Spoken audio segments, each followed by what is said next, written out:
Hi, and welcome to the 2020 Economic Recession and Preparation channel. I'm your host, Tony. Thank you for joining me. Hit that subscribe button if you haven't already subscribed to this channel. We would love to have you and bring you to the latest news, 100% truth news from economic and financial data in the United States and abroad.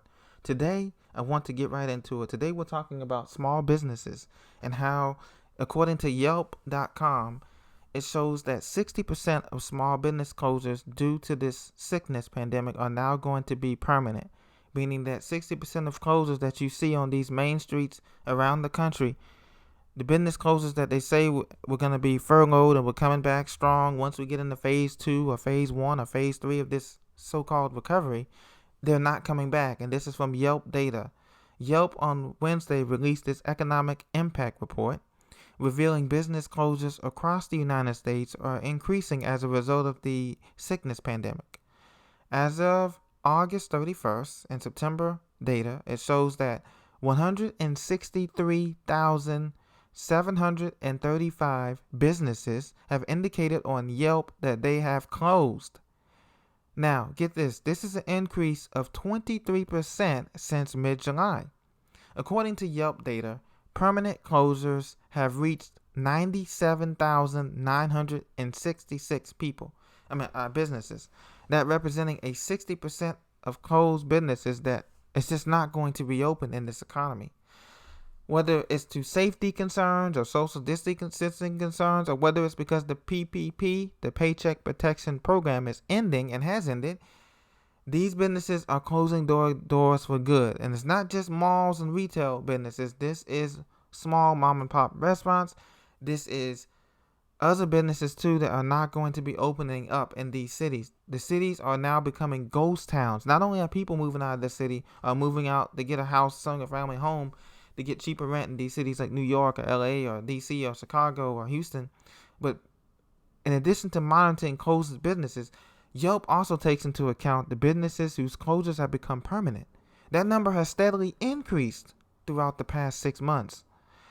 60% of businesses will not be opening. That is a huge amount. In San Francisco, they said even higher.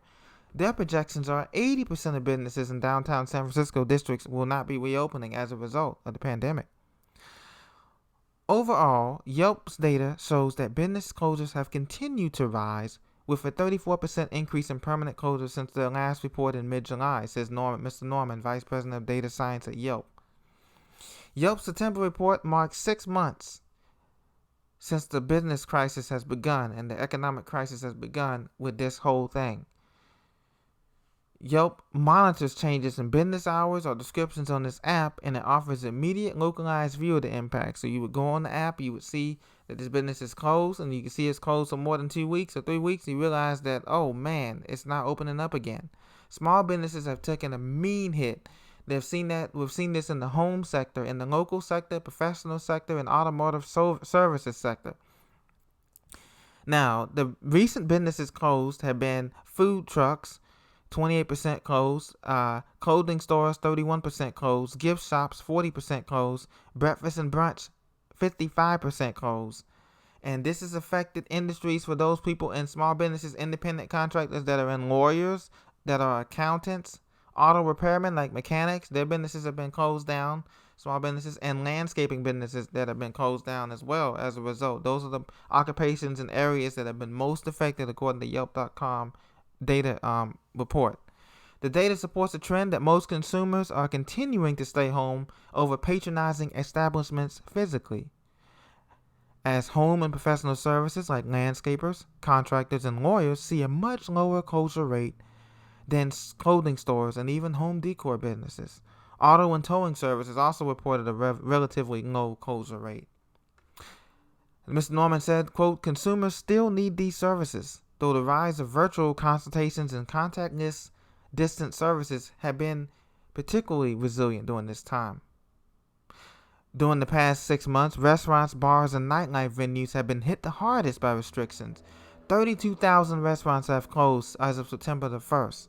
The number of restaurants forced to close permanently is at 65%. That's higher than Yelp's total average of the 60% total businesses closed or permanent. Yelp also noted that the business is already well suited for takeout, like these pizza places, coffee shops like Starbucks and delis. They're treading water better than other businesses, other restaurant type businesses. Uh, and these are your sandwich shops, your Mexican restaurants, your bread and breakfast and brunch places. And now we're in a spot now where these facilities are going to be permanently closed.